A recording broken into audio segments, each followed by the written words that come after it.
Bonsoir, chers fidèles téléspectateurs de la scène de proximité Kaolack TV, c'est l'heure de ce journal. Au titre, dans l'actualité de ce jeudi, une damne s'affaisse sur une famille à Ndorong. Selon les informations, c'est une famille dont 10 personnes ont été sauvées et extraites à l'hôpital.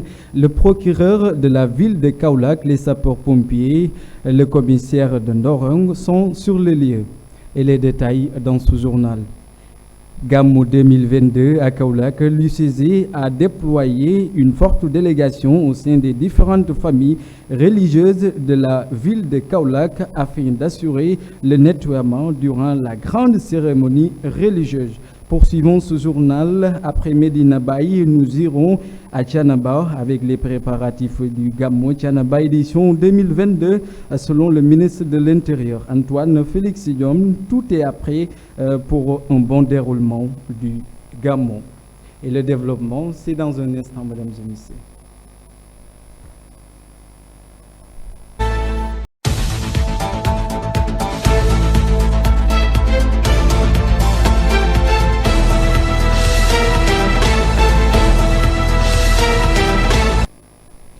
Rebonsoir, c'est le fidèle téléspectateur de Kaolack TV. Comme je vous l'annonçais au titre, une dalle s'affaisse sur une famille à Ndorong. Selon les informations, c'est une famille dont 10 personnes ont été sauvées à l'hôpital régional El Hadji Ibrahima Niass de Kaolack, le procureur de la ville de Kaolack, le commissaire de Ndorong, les sapeurs-pompiers ont été au lieu de rendez-vous. Nous vous laissons découvrir avec les images de Ndeye Amy Diop. Alassane, comme nous venons de le dire tout à l'heure en Wolof, nous sommes ici à Kharoum. Donc, comme vous le voyez dans les images, une maison s'est effondrée ici et actuellement, nous avons 15 personnes, dont 2 qui ont perdu la vie, 3 en situation grave et 10 aussi à l'hôpital. Actuellement, nous notons ici la présence de la procureure de Kaolack, mais aussi les sapeurs-pompiers et la commissariat centrale de Ndorong, qui est aussi présent dans les lieux pour essayer de sauver ou bien de chercher les corps qui restent dans ce bâtiment. Une situation vraiment difficile à décrire. Nous avons ici une foule immense donc, qui est venue secourir à cette famille. Comme je viens de le noter, 15 personnes actuellement ont été récupérées dans cet bâtiment, dont une bébé et sa maman qui ont perdu la vie, mais aussi 3 personnes en situation grave et 10 aussi à l'hôpital. C'est ce que nous pouvons dire. Ça se passe actuellement dans le quartier de Kharoum, ici à Ndorong. Tout le monde est là, comme je l'ai dit. Nous allons continuer vraiment de chercher les informations qu'il faut. Peut-être avant 20 h, les sapeurs-pompiers vont trouver les corps qui restent dans ce bâtiment. Mais sachez qu'actuellement, ils font de tout leur mieux vraiment pour sauver ce qui reste ou bien récupérer les corps qui sont dans ce bâtiment actuellement. Ndeye Amy Diop qui parle avec un cœur très meurtri. Poursuivons ce journal avec les préparatifs du Gamou de Medina Baye, édition 2022. UCG a déployé un effectif très efficace également pour assurer le nettoiement durant la cérémonie religieuse qui aura lieu le 8 octobre dans la ville de Kaolack Ndangan. Nous vous laissons avec Mamadou Wade. Comme vous le savez, chaque année à l'approche du Gamou, le président de la République, son Excellence M. Macky Sall, donne instruction au ministre de l'occurrence, notre ministre de tutelle Abdoulaye Seydou Sow, à travers notre directeur général, coordonnateur Mastiam. L'instruction, c'est d'aller dans les différentes familles religieuses qui célèbrent la nuit du prophète sallallahu alayhi wa sallam pour préparer la venue des pèlerins. En quoi faisant? En nettoyant tous les sites qui abritent la célébration du Mawlud du prophète sallallahu alayhi wa sallam. C'est en ce sens qu'aujourd'hui nous sommes venus ici à Léona Niassène pour remettre un lot de petits matériels, du matériel lourd aussi comme vous l'avez vu derrière. Non, on démarre aujourd'hui, on est là jusqu'au Gamou, on fait avant le Gamou, on fait pendant le Gamou aussi, il y aura des équipes qui seront sur place pour accompagner le comité d'organisation. Après le Gamou aussi, quand les pèlerins vont retourner, une équipe sera là jusqu'à remettre à niveau le quartier dans son ensemble. Nous appelons tous les pèlerins quand même qui viennent célébrer le Gamou de respecter les consignes qui seront données par le comité d'organisation, à savoir à chaque fois qu'il y a des déchets qui sont produits, des bacs seront mis un peu partout dans l'enceinte de la mosquée et aux alentours du quartier. Nous appelons tous les pèlerins quand même à prendre leurs déchets et à les mettre dans les bacs. Poursuivons ce journal. Toujours, nous restons à Medina Baye avec l'opérateur économique Baye 6 qui décide de prendre personnellement en charge la réhabilitation de la cité religieuse de Medina Baye. Il interpelle également que la cité religieuse de Medina Baye ne dépend pas du nouveau gouvernement. Nous allons écouter Baye 6 au micro de Kaolack TV.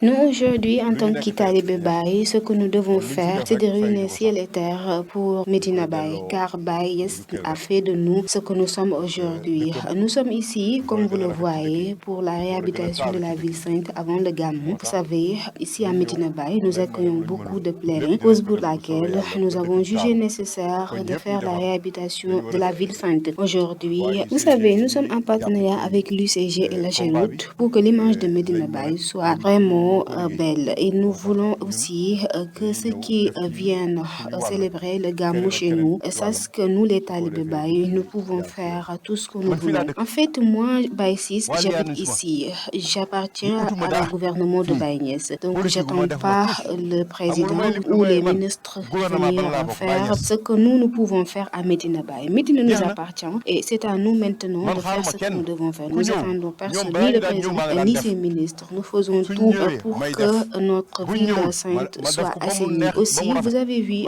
aujourd'hui, nous avons vraiment apporté des camions à tous les quartiers de Medina Baye car nous sommes à la période de l'hivernage.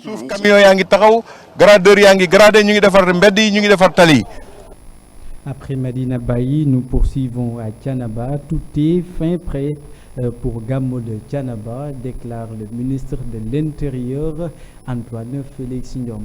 Écoutons Antoine Félix Ndiom au micro de Kaolack TV. Dans le cadre de cette réunion, sur instruction de son Excellence, Monsieur le Président de la République Macky Sall, répercuté par le Premier ministre Amadou Ba, l'ensemble des services de l'État ont été mobilisés pour accompagner le comité d'organisation dans le cadre de ces préparatifs. Du comité local de développement en passant par les CDD et CRD jusqu'à la réunion de ce matin, aucun aspect intéressant l'organisation du Gamou de Thiénaba de cette édition n'a été laissé de côté. C'est pour cette raison qu'un accent particulier a été mis sur fondamentalement deux sujets. D'abord, il s'agit de la question de l'eau, mais prise en charge par la mise en service du forage dit F3, mais aussi l'apport considérable des autres services de l'État en termes de camions-citernes et de bâches d'eau. L'Agence nationale de sécurité routière ANASER a été ce mercredi à Kaolack dans le cadre de lutte contre les accidents qui deviennent de plus en plus fréquents. Selon Serre Oumar Gueye, l'axe Dakar-Kaolack est accidentogène. Écoutons Serre Oumar au micro de Kaolack TV. tey du ñëw Kaolack pour continuer liggéey bi nga xam ni moom la ñu sas. On est venu à Kaolack pour continuer notre mission à travers la sensibilisation, c'est-à-dire se récapituler sur le code de la route, rencontrer avec des acteurs de ce domaine, en mentionnant très bien à monsieur le gouverneur de la région de Kaolack qui nous a donné l'opportunité à convoquer le CRD pour qu'on s'expose cette activité de sensibilisation. Quoi qu'on puisse dire aussi, de la rencontre, on y parlera comment apporter des solutions à travers la sécurité routière au niveau de Kaolack Kaolack, mais aussi à savoir quelles sont les solutions à apporter avec les acteurs de ce domaine pour qu'on puisse apporter nos plans d'action, amener les moyens pour essayer de voir comment on va regrouper ensemble avec les acteurs qui sont au niveau local pour résoudre ce problème qui est dans le document national du plan national de secteur routier. Aussi, nous sommes venus à Kaolack parce que non seulement le Gamou est arrivé et vous savez que Kaolack est un lieu religieux, un carrefour, mais aussi Kaolack a traversé la corridor Dakar-Bamako, ce qui est la nationale 1. Ce dernier amène 46% des accidents mortels au niveau de l'axe. Les preuves étaient hier avec les 2 accidents qui étaient sur la route de Dakar-Bamako. Donc l'essentiel des accidents mortels, c'est au niveau qui est l'axe la plus accidentogène parce qu'une journée 16 morts, c'est trop. Donc faisons attention, nous tous et aussi à la zone concernée.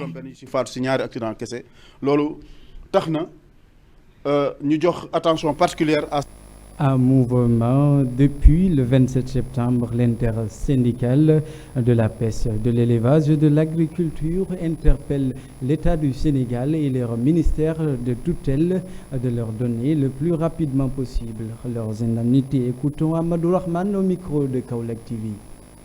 L'objet de cette rencontre, c'est l'intersyndicale de la pêche, de l'agriculture et de l'élevage qui est en mouvement depuis le 27, du 27 au 29.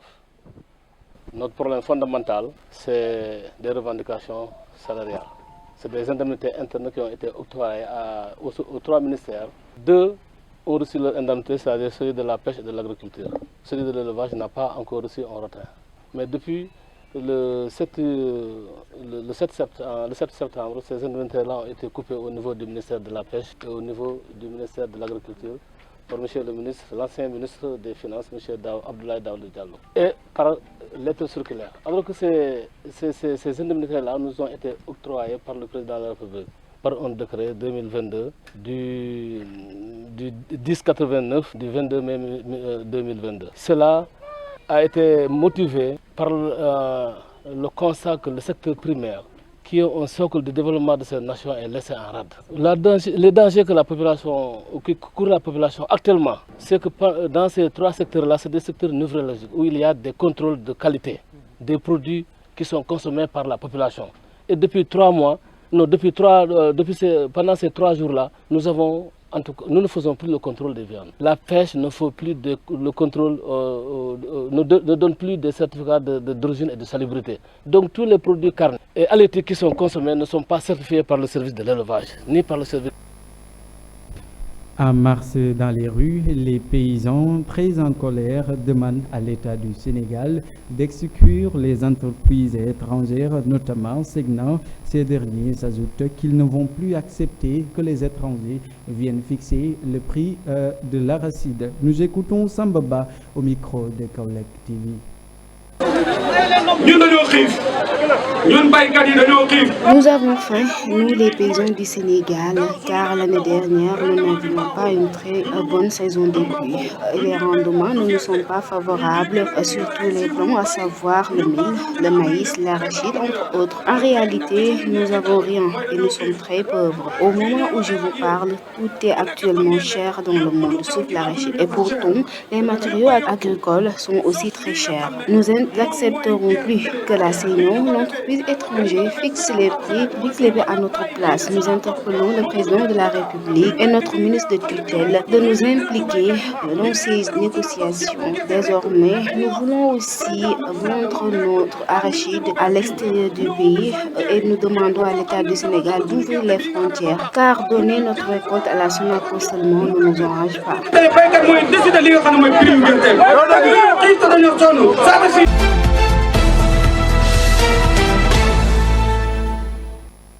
La deuxième partie de ce journal, nous démarrons avec l'actualité internationale par la voix de Fanta Ndiaye Senghor. Démarrons les actualités internationales au Mali. La délégation de la CEDEAO attendue à Bamako, la visite avait été reportée de 48 heures à la demande du gouvernement malien de transition. Les présidents du Togo, du Ghana et de la Gambie vont plaider pour la libération des 46 militaires ivoiriens toujours détenus à Bamako. 29 septembre 1962, Ahmed Ben Bella face aux défis algériens. L'année 2022 a été riche en commémoration en Algérie et qui fête cette année le 60e anniversaire de son indépendance. Après l'anniversaire de la signature des accords d'Évian en mars 1962, la proclamation de l'indépendance survenue le 5 juillet de la même année. Voici venu le temps de se souvenir de la prise du pouvoir du FLN avec la désignation du premier gouvernement. Le procès de Félicien Kabouga doit s'ouvrir à la Haye devant le mécanisme chargé des derniers dossiers du tribunal pénal international pour le Rwanda. À la veille du procès, l'accusé a adressé un courrier au juge dans lequel il affirme ne pas avoir confiance dans son avocat maître Emmanuel Alti et refuse de se présenter au tribunal pour l'ouverture de son procès.